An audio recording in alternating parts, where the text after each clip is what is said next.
Hello everyone, this is the lecture number 2 of Engineering Economy. And today, first I'm going to just cover some missing slides because we have in the lecture number 1, if you have watched the video, we have like 6 minutes glitch in the beginning of the video from about 1 minute, maybe 1 minute 18 seconds to 8 minutes 18 seconds. So, but fortunately, those part is not very important because that's just my self introduction and also what I want to know about you. But still, I want to just cover that part here in the beginning of this lecture. This is all about myself. I have a PhD in transportation engineering, and transportation engineering is a branch of civil engineering. So it studies the planning and design of highways, railways, and all the transportation modes on the surface of the earth. I have a postdoc experience in the University of California at Berkeley. So, I lived there for almost 6 years in California, and then I moved to the USM as a research professor in the Center for Logistics, Trade, and Transportation. A year ago, I was hired as assistant professor in the School of Construction and Design at USM. And my research interests are artificial intelligence, AI, in transportation, and the traffic safety, transportation economic development, and network analysis. So usually when we have the on-campus class, we will introduce ourselves to each other. And for online students, we will have that self-introduction in the discussion board. I really enjoy knowing all of my students in person, to get that sense of that's a real person, and I want to know his or her personality and their future plan. But unfortunately, due to the COVID-19, this semester we couldn't do that in the class. But we still want to continue this self introduction part. So all of you, please just go to Canvas and then check the discussion section, and then there we have a thread already there. It's called Introduce Yourself, and just to reply with the information I listed here. So I want to know your name, your hometown, major, and which year are you in, and also the amount of Microsoft Excel experience you have. You can say I have no experience with that, or I used a few times, or I'm a regular user, or if you can enter equations and make charts, which means you're a heavy user. And also your hobby, well, it's not necessary to be the serious hobby. It's just something you like to do when you have some time for free. And then in the end, just let me know, or let everybody know that what's your plan after graduation. You want to find a job, or you want to go pursue a higher ed degree, or anything else. Okay. And yeah, so today we don't have that huge recording, because today I'm gonna do some annotation on these slides. Okay, so you won't be seeing my face, but the slides will be the only thing you will be looking at. Okay. So in the last lecture, we briefly introduced some examples about why engineering economy is so important for not just for your work but also for your personal life. And today we're going to just dig more about what is engineering economy and what are we going to learn in this class. And then we will touch a little bit about the chapter 2. Okay, so that's the plan. All right, so chapter 1 is Introduction to Engineering Economy. And from those examples I showed you in the last class, in the last lecture, you already have a sense of what this class can teach you. Okay, it teaches you how to make wise decisions based on the cost and benefit analysis. So you will use engineering economy in your personal life. Should I pay cash or use my credit card? That's a very common question when you want to buy something, okay? And do I buy a semester parking pass or just use the parking meters? Okay, so those are just, common questions you need to answer every day. And to choose the right option, the things you're going to learn in the class can help. And then you will use engineering economy for work, of course. You can answer the question like which materials should be used as roofing, siding, and structure support for a new building.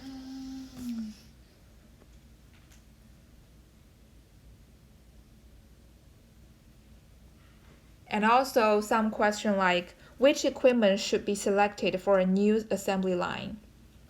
Okay, so those are common questions or decisions you're going to make in your future work. So this class, all the techniques you're going to learn and the concepts and terminology, those things will help you a lot to answer similar questions like this. So engineering economy involves the systematic evaluation of the economic merits of proposed solutions to engineering problems. So we have explained this in the last lecture. And it's also about choose a solution so that you spend less, you get more, and you solve the problem. Okay, so these are just the definition of engineering economy. And here, we want you to know that there are 7 fundamental principles of engineering economy. So basically, all the steps you're going to follow to have this different analysis is based on this. So this is the foundation, okay, of all the calculations and estimations we're going to do. Well, there are 7 of them. So the first one is develop the alternatives. Okay, so that makes sense because whenever you have a problem to solve, you always have many ways to solve it, and that's why we're here to make a wise decision, right? If you only have one option, then there's no discussion about the choice. So develop the alternatives for your problem. And the second, focus on the differences. Okay, we're going to talk about the details of each one item later. Okay, and the third one is use a consistent viewpoint. Viewpoint means who is looking at the problem, who is the customer. Who is the one we want to benefit for making a decision. Okay, that's the viewpoint, or we say perspective. And the fourth, use a common unit of measure. Common unit means you want to translate everything to US dollars as much as possible. But for something that is not measurable, it's hard to translate into monetary unit. So for those ones, you also want to keep the unit consistent to compare different alternatives. That's what it means. And number 5, consider all relevant criteria, which means you want to consider all the possible factors that involved in the decision making. And the 6, you want to make uncertainty explicit. So you might have market change, you might have uncertain conditions. You might have risks for paying off your loan. So you want to just think about all of these uncertain things at the beginning of the decision making and make it as explicit as possible. Okay. And the 7 is revisit your decisions. So it's everything is changing nowadays. So you want to make a decision and then you want to review your decision to see if it's a wise one. If not, you want to, to learn from it, like where you make it wrong. Okay? So that you can make a better decision the next time. So these are the 7 fundamental principles. Now let's take a look, each one of them. So principle 1, develop the alternatives. Well, it sounds very easy, okay, but sometimes it can be complicated. So what this principle about is you have to carefully define the problem first. You want to develop alternatives, but first you need to know what's your problem.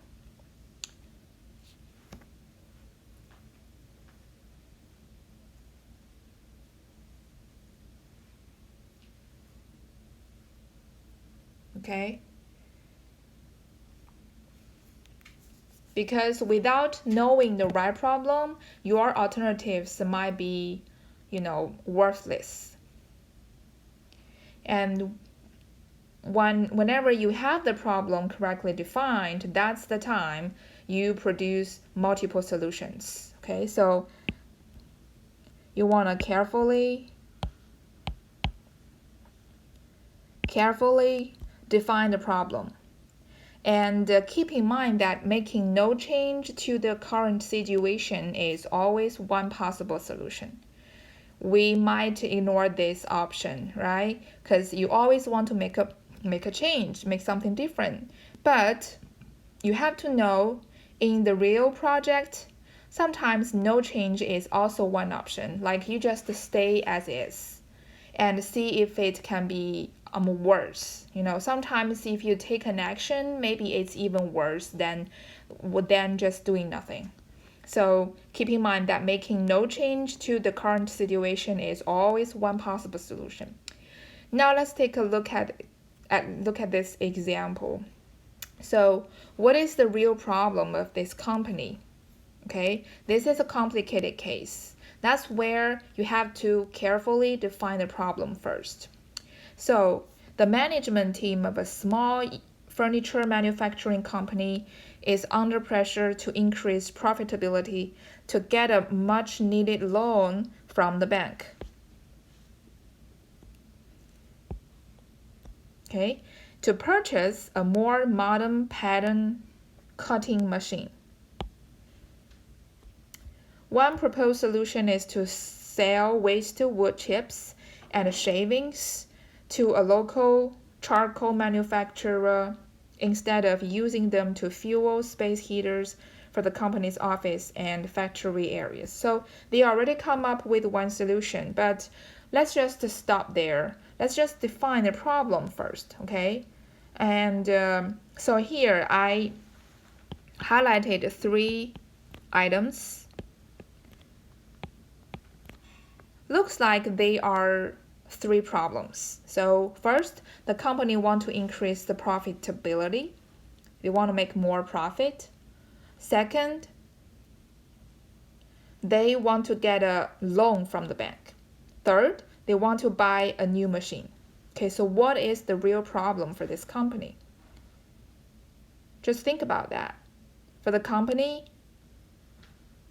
do they want to, is their problem to, increase the profit because maybe they are in a bad financial situation?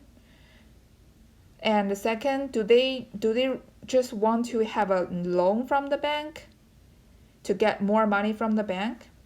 Third, do they just want to have a new machine? Is that their goal? So, well, I think for this company, their real problem is their profit. Okay, because the reason why they want to get a loan is they want to do something. They want to do something with that money from the bank so that they can increase their profit.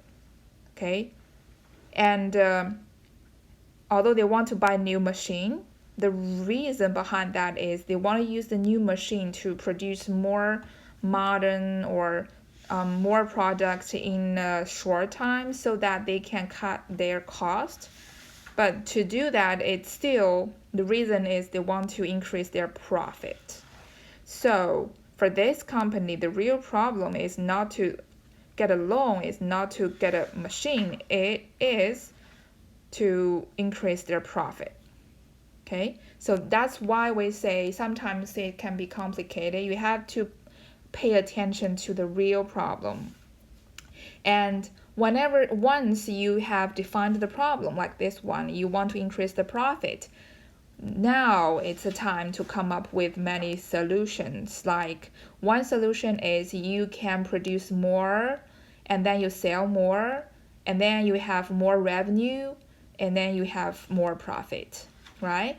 The second solution might be you can cut your cost with new machine or with more efficient work, and then with the same revenue your cost is less, so your profit is higher, right? So these are the solutions, but it has to be based on the right problem first. And principle 2, focus on the differences. What does it mean? So think about that. If you have multiple options to compare, you don't want to waste your time to consider the things they all have. You just want to focus on the differences. Okay? That's what I mean. For example, you want to decide which house to buy. Okay, now you have two houses candidates. The situation is the price of the two houses are the same. So that's something they share. They have the same price. However, the maintenance costs, the utility costs, the commuting costs are different for these two houses. So when you want to make a decision which house to buy, what you need to consider is those differences. You don't want to waste your time to think about the price anymore because they are the same. Okay, just focus on the maintenance cost, the utility cost, and the commuting cost to see which house can save you more. That's what this principle is about. And principle 3, you want to use a consistent viewpoint. So the prospective outcomes of the alternatives should be consistently developed from a defined viewpoint or perspective, which means whenever you're analyzing the problem, you are looking at the cost, the benefit, you want to look at from the same perspective. Let's just look at this example. That will explain more. Your parents saved 1,000 under your bank account as a gift. Should you withdraw a quarter of the total amount, like 250 every 3 months? So after a year, you withdraw all of them? Or you want to withdraw the total amount of 1,000 in the end of that 1 year? Okay, so these are the different options. You can withdraw 250 for 4 times in a year. And you can also withdraw that 1,000 in the end of that year. But which one you want to choose? Well, to make this decision, you have two perspectives. So one perspective is you, like you are the one to withdraw the money. And another perspective could be the bank. Okay, the bank has that 1,000 saving in its institution. And the bank wants you to, withdraw for 4 times, or the bank wants you to keep the money for a longer time, and then you withdraw 1 time in the end of the year. So from different perspective, the choice could be different, okay? And but when you make the decision, you want to make that perspective consistent. So if you're looking at the problem from your point of view, you're going to look at it from your point of view from the beginning to the end of this problem solving. Okay, you don't want to change the perspective. Like, okay, I will look at it from my perspective, and then in the middle of the analysis, I'm gonna look at it from the bank's perspective. That's wrong. Just keep the perspective the same.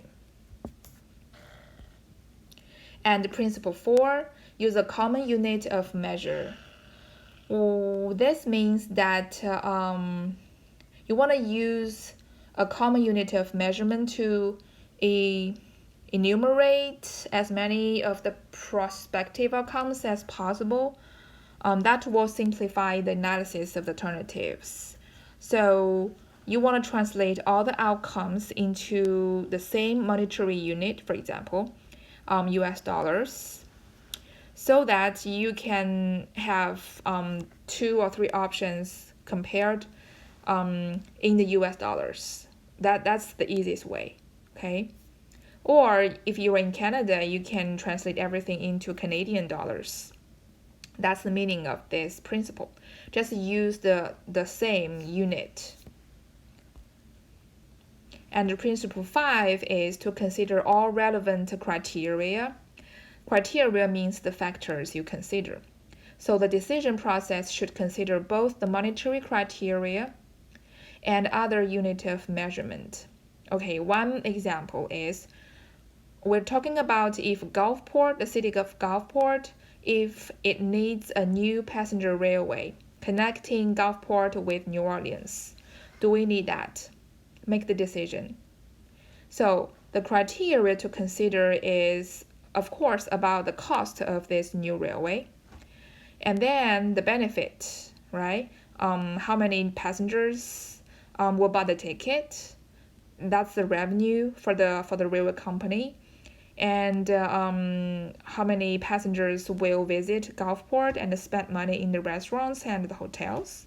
That's also the revenue. So that's something you can translate into US dollars. As long as you know how many passengers will, get down the train and get on the train every day. But there are something else you still need to consider, but it's not measurable, like the quality of life. So we all know that the more transportation modes we have, the more options we have. So we're free to choose from the different ways to move ourselves. And the new railway station, you can have more economic development around it. You can have small businesses around it, and it will bring the town the new visitors, so that you can boost your local economy. Well, all of things added up together, they will change your quality of life. But how do we quantify the quality of life? There is no specific way to translate that into the US dollars. So that's something unmeasurable, but you still need to consider that, because that's very important, okay? And then whatever measurement you use to quantify that, although it might not be US dollars, but you still have to make that unit consistent between different options. Like option 1 is to build that railway station and passenger railway. Option 2 is doing nothing. Okay, you want to compare the quality of life of these 2 options in the same unit. Principle 6, make risk and uncertainty explicit. So risk and uncertainty should be recognized in the analysis and the comparison, okay? And things like market change, things like policy change, and the new technology, the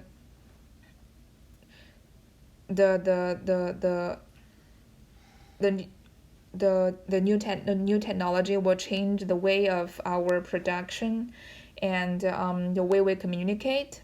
So those things can change your business plan. Okay, it can change your ability to maybe pay the loan. It can change your market. So those are the things uncertain, but you based on your experience, you have to think about this at the beginning of the decision making and also during the analysis. And principle 7 is to revisit your decisions. It means you have to compare the initial projected outcomes with actual results achieved. Like you make a decision to choose option 1, and then when the moment you choose that option, you have a projection of your future revenue, future income, future market, right? Well, you made the decision based on that future projection. But whenever you hit that year, you are in that future year already. You want to compare what is the reality and what is your projection to know like if you have the right method to project the future condition, and then you can improve your next decision making. And based on those principles, we have several steps to do the engineering economy analysis. Okay, so you can see that almost every step will resonate with the principle. Okay, so first you need to have your problem defined. Second, you want to develop alternatives. Third step, you want to develop prospective outcomes. And fourth step is selection of decision criterion. Fifth step is to analyze and compare alternatives. And sixth step is to select the preferred alternative. And seventh is to use the performance monitoring and the post-evaluation for the results. So these are the 7 steps. And I think in this class, we're going to learn the technique to do step number 4, number 5, number 6. So those are the things we focus. So we usually will start with some defined problem with given options. And then the questions for us is how do we choose which one is the good one? Okay, what criterion we use and how do we quantify them, translate them into US dollars, and then how do we compare? Okay, now let's just touch a little bit about chapter 2. Chapter 2 is all about the cost. Okay, so because we said in the engineering economy, we want to always compare the cost and the benefit of different solutions. So cost is something very important. We need to know the structure of the cost. So there are different types of costs. Okay, cost itself is the amount of resource consumed to gain a specific objective. Okay, something you spend. It can be money, it can be time, it can be other environmental resource, raw materials, okay, goods, services, right? So cost is measured sometimes in monetary units attached to the resources, right? And it consumed by those activities necessary to attain a specific objective. So you want to use the money to do something. That's the cost. And we have 2 terms called fixed costs and variable costs. Okay, so fixed costs, it means it's constant. The cost doesn't change no matter how many product you produce, no matter what level activities you conduct. Okay, so the fixed costs stay the same. It's constant, or we say unchanging, regardless of the level of output of activity. And variable costs is on the other side. Variable costs will change, and it change along with the level of output or activity.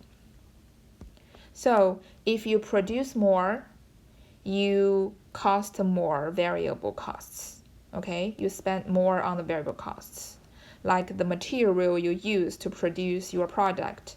If you're a cell phone producer, the more cell phone you make, the more material like plastic, glass, chips, right? Those things will be increased, and the cost for those material will be variable costs. So let's take a look at this example. This is the bread shop just on Hardy Street. It's called Bread Smith's, and that's my favorite bread shop in town. So just think about the cost for running a business like this. Okay, so here is the inside of this bread shop. So you can see that they have furnitures, they have banners, they have a machine for the drinks, they have decorations, and of course they have products, the bread, and then they have people in the kitchen. They also need to have a people in the cashier, right? They have the lights. They want to make the space bright, and they have utilities. So that's something you can see. And now let's just go over the possible costs needed to run a bakery business like this. And then I want you to pay attention to tell me, like, is that cost a fixed cost or a variable cost? I already have the answers listed here, but I still want you to think through. Okay, so pretend that there is no answers here. Let's take a look at these cost items. The first column. Okay, so first, utility cost, like the bill you pay every month for the electricity, for the water, okay, for the garbage. Let's say that utility cost is $500 per month. So be careful, these are the costs per month, okay? Okay, so $500 per month utility bills. Do you think that's gonna change based on how many breads you make, you produce? Well, no, because every month you have to pay the utility. Okay, so that's gonna be the fixed cost. And the second item is you're gonna hire two long-term workers. One is working in the kitchen, the other is working in the cashier. Okay, so the total payment for these two long-term workers is $6,000. Okay, they are long-term. You have to hire them maybe for a year, depends on what kind of contract you're signing, but they are long term. Okay, they're not like a part-time worker. Okay, so no matter how many breads you sell or how many breads you make, you still need these two persons to run the shop. So it doesn't change along with your productivity, right? So they are the fixed cost. The third is, well, you might want to hire a part-time worker. Okay, so whenever your business is busy, you can temporarily hire somebody to maybe do the delivery. Okay, maybe to help with the cashier, maybe to help with the kitchen. It can be a free person. Okay, but that person is part-time, so it means it depends on the productivity, how busy your business is. So it could change. Sometimes you have this 500, sometimes you don't have it. Okay, so that is gonna be the variable cost. And then equipment cost, like here the equipment cost is like the machine to make the bread, and the cost is 20,000. Well, no matter how many breads you make every day, you still need to buy that same machine. Okay, so that cost is not gonna change. So this is the fixed cost.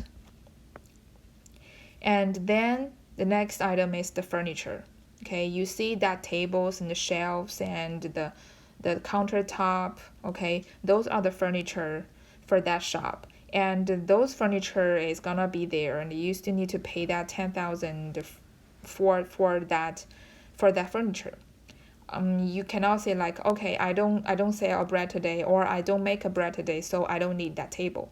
You couldn't do that. You just need to pay for the table at the beginning. So that's not gonna change. So it's fixed cost. And then the advertising cost, the 500 advertising cost, that could be the banner out of the shop, that could be a brochure, that could be the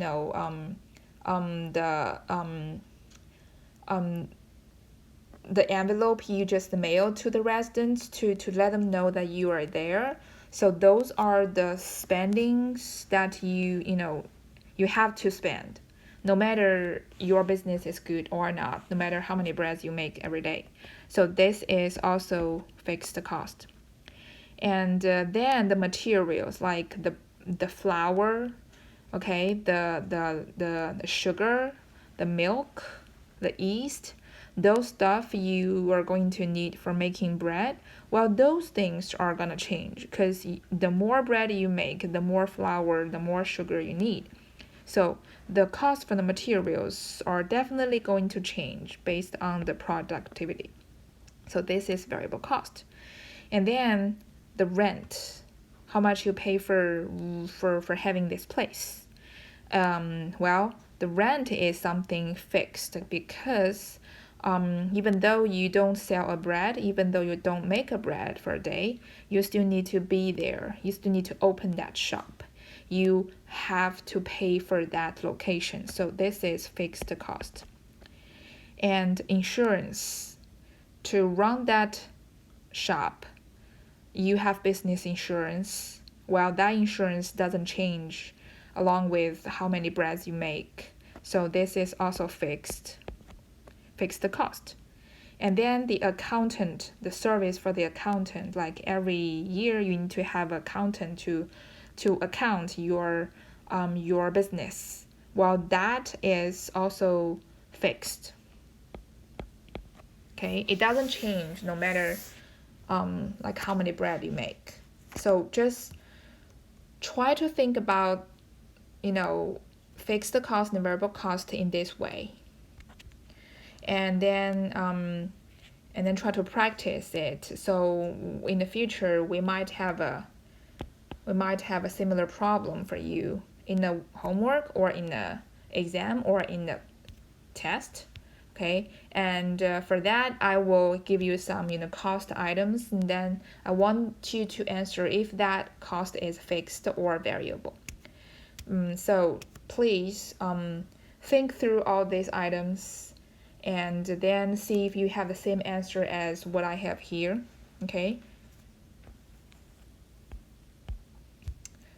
So this is a chart for the fixed cost and variable cost.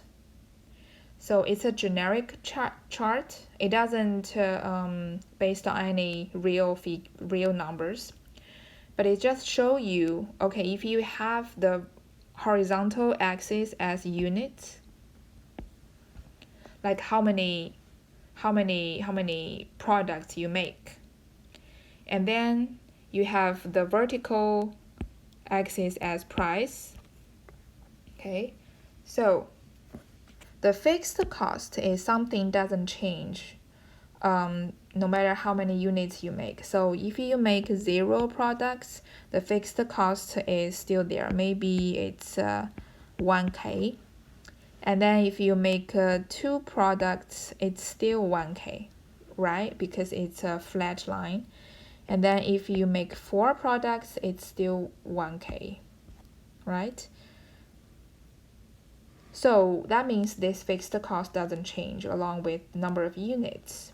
But the variable cost, another line, it's a diagonal line, right? So it means the more you make, the more products you make, the more you spend. So if you make 0, you spend 0 for variable cost. If you make 2, you spend a little bit more. Well, that might be 400. Okay, and then if you make 4 products, you're gonna pay more for the variable cost, like the material. So that could be higher than 400. It could be maybe 800. Okay, so but it means that your variable cost is changing along with how many units you make. And then the total cost is just the total number of variable cost plus fixed cost. Okay, so for this, if you make 2 products, you're gonna have, so this number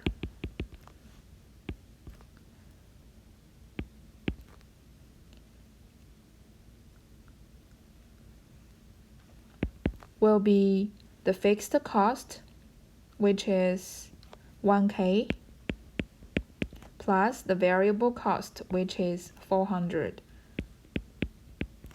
So that total cost is gonna be 1,400. Okay, that's all about this chart.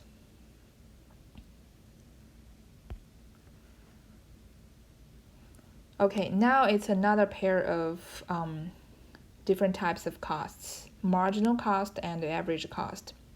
So marginal cost is the variable cost for producing one more unit. It's a variable cost, so it changes. Okay, and that's the cost for producing one more unit. So every time you produce one more unit, that additional cost is called marginal cost. It's always on the margin of your production plan. And average cost is, average means total divided by how many numbers, right? So the total cost divided by the number of units produced, that's gonna be your average cost. Let's take a look at this example. So in the table, you have number of units produced. Well, in your company, you produce maybe 1 item, 2 items, 3 items, 4 items, blah, blah, blah, blah, blah. Well, you just, record number of units you produced. And at the same time, you also record the total cost for producing those products. So based on the record, you know that for producing one product, you need to spend $10. For producing two items, you need to spend $19. To produce 3 items, you need to spend $27. So those just the number occur on your bill. And then you want to calculate what is the average cost, what is the marginal cost.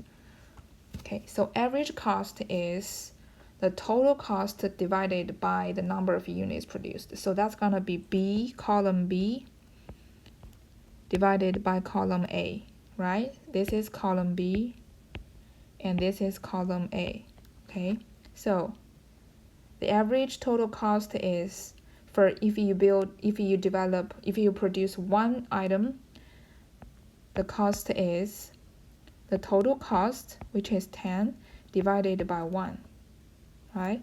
So this 10 comes from here, this 1 comes from here. Same thing, if you want to know the total cost, the average cost for producing 2 items, you're going to use the total cost of 19 divided by 2. Okay, so this 19 comes from this, and this 2 comes from this. Same thing, if you want to see the average cost for producing 3 things, that number will be 27 divided by 3, because 27 is the total cost and the number 3 is the number of units produced. Okay, so you just use the same method for all the different number of units, and you're gonna get the right numbers in this column, in this average cost column. Try it, okay? Try it to calculate how do you get this number for producing 4 items. And also you want to calculate the marginal cost. So marginal cost is just the additional cost to produce that one more unit, okay? So if you produce 0, the cost is 0. But if you produce 1 item, let me change to another color. Okay, if you produce 1 item, your cost is 10. So your marginal cost is the 10 minus 0. 10 is the additional cost if you produce 1 unit, and 0 is the cost, total cost, if you produce 0. Okay, let's take a look at the second row. If you already produced 1 item and you want to produce another additional one, which is the second item, what is the marginal cost? That's gonna be the total cost of producing the 2 items, which is 19, minus the total cost to produce the first item, which is 10. Okay, so the 19 is from this, and the 10 is from this. Okay, same thing. What's the marginal cost to produce the third unit? So it's gonna be the total cost to produce all the 3 items, which is 27, minus the total cost to produce the first 2 items, which is 19. So that's how you get 8. Okay, so think through this. See if you can understand what is the marginal cost versus the average cost. And this is also very important. We are going to use this in either the homework or the test or the exam. Okay. All right. The next concept of cost is called sunk costs. This is a very interesting concept. Sunk costs is the money you spend as a result of a past decision. So that's something you cannot change for making the current decision. Well, what's the cost about? It's like purchase price paid for a car or a laptop 2 years ago. So the current decision, maybe you want to buy a new computer right now, and you don't want to think about the price you paid for the old computer, because that's not gonna change, okay? And then also another example is the construction cost of a manufacturing facility last year. If you already built that facility, you already spent some money, and that money is not gonna come back no matter what you do with the new decision. Okay, so those are the sunk costs. Well, another very common situation is, for example, like this, in the cinema, you bought a ticket and then you sit down, you just watched a little bit of the movie, but you don't like it. So you have a decision to make. Do you leave the cinema or do you stay to watch the movie? Okay, and then somebody will think, okay, I already paid the ticket, I couldn't waste the money, so I just it's better to just stay and watch the movie to the end. If you are thinking the problem in this way, you are thinking about the sunk costs, and it's inefficient and it's wrong to think about the sunk costs. Well, it's economically wrong, but based on your personality and your lifestyle, nobody can judge you, right? But economically, it is wrong. It is not the economic way to think about the question. Okay, and also we always say don't cling to a mistake just because you spent a lot of time making it. This is more clear, right?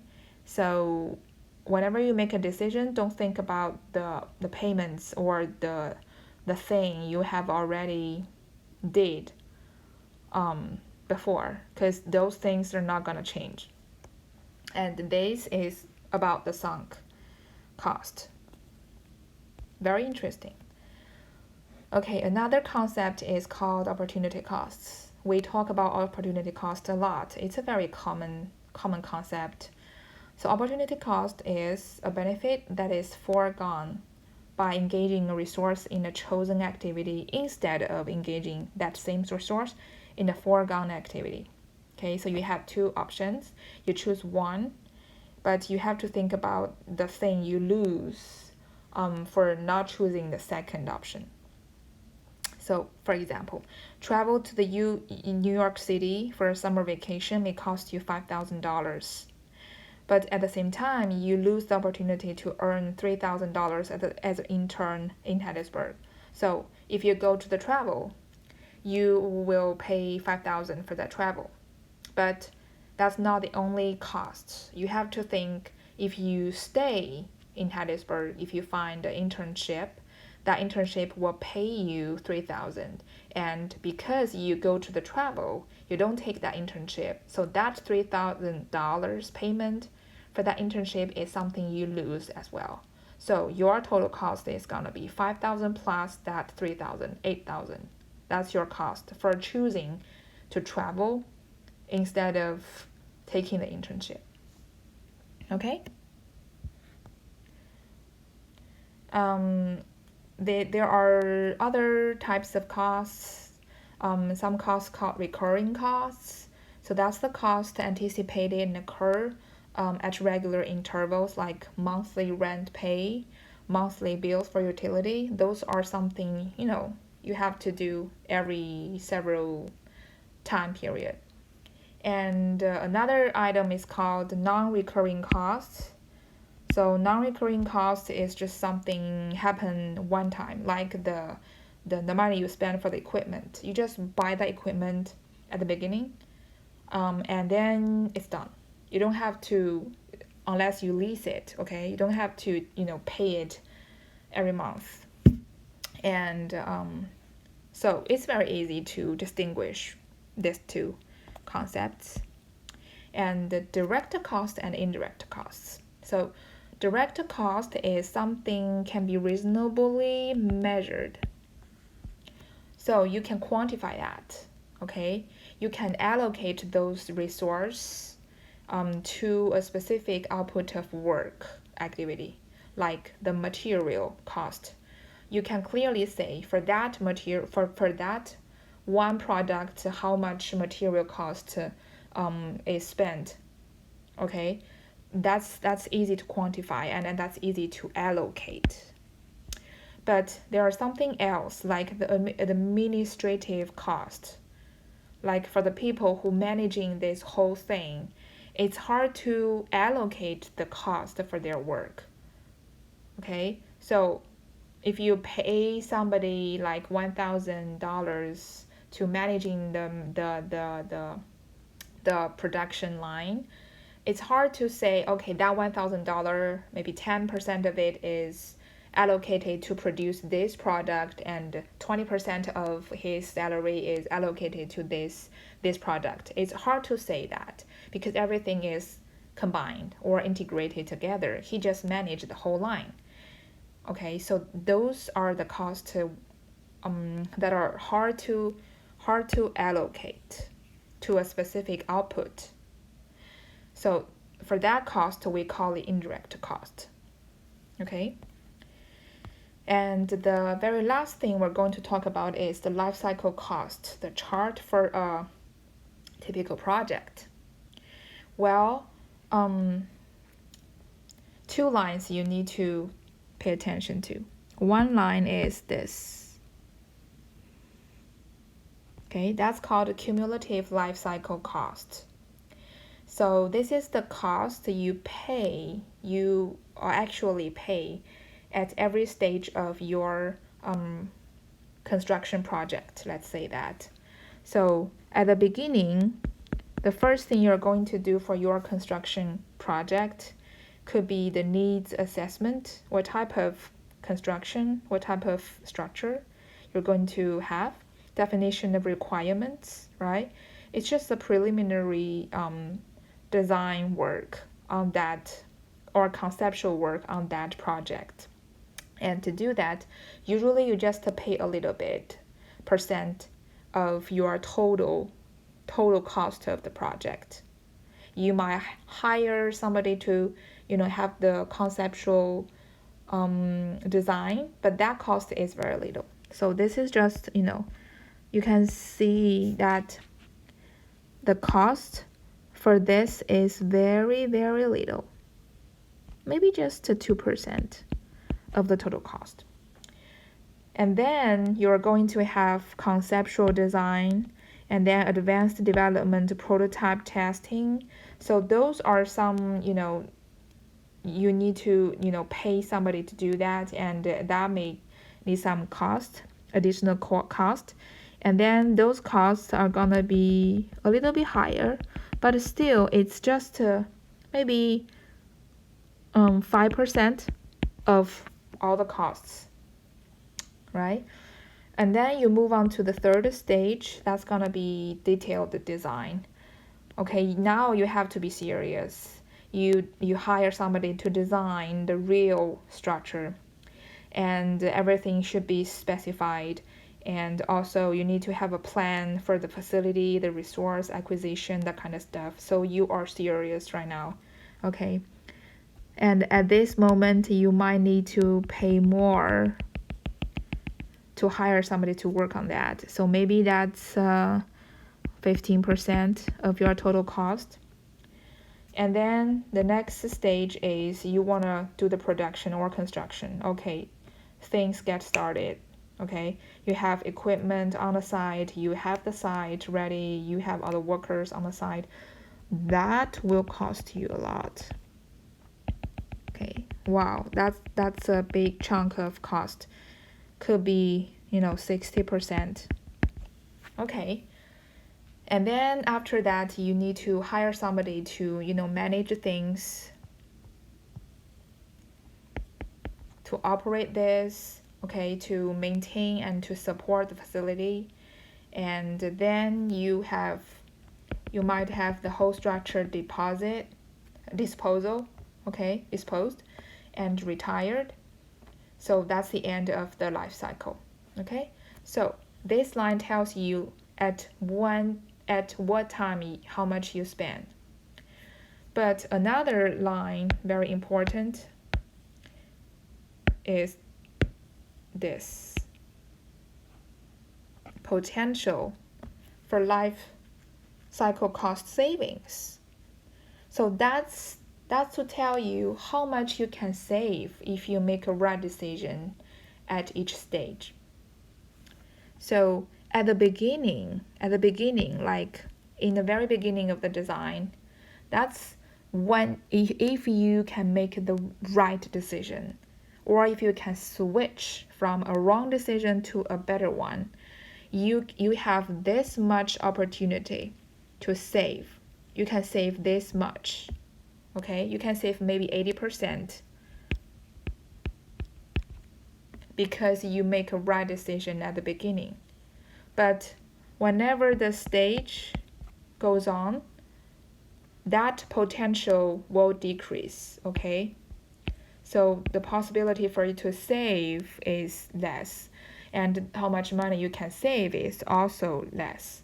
So in this stage, you might just, okay, if you have the conceptual design and you think through it and you say, wow, I don't think this is a right plan. I think we want to start over and design another structure. Well, you still have time to change that, and you still can save some money, but that much you saved, maybe it's not gonna be 80% anymore. It could be just 50%, but still you save a bunch. But if you already have somebody design the details, okay, seriously working on this project, and at that time if you want to say stop, I want to make a new structure, this is a wrong decision. Well, at that time if you do this, well, you still can save some money because you are still um doing a better decision, but the how much you can save is much less. Okay, it could be just 20%. Okay, and then if you find out a better decision in the construction stage or in the operation stage, wow, that's really a bad time to make the right decision, because although it can save you some money, how much you save is really little. Okay, maybe just 10%, 5% of the total cost, and you have already spent 95% of the cost. So what's the takeaway? Okay, the takeaway of this chart is to tell you it is super important to make the right decision at the beginning of a project. That's the takeaway. Very simple, but it's based on the real data. Okay, this chart is based on some real data from a project, but it's real, and the lines are real. So you have to understand why making a wise decision is important, and why it's critical to just make the wise decision as early as possible, because that's when you can save a lot of money from doing a wrong thing to doing a right thing.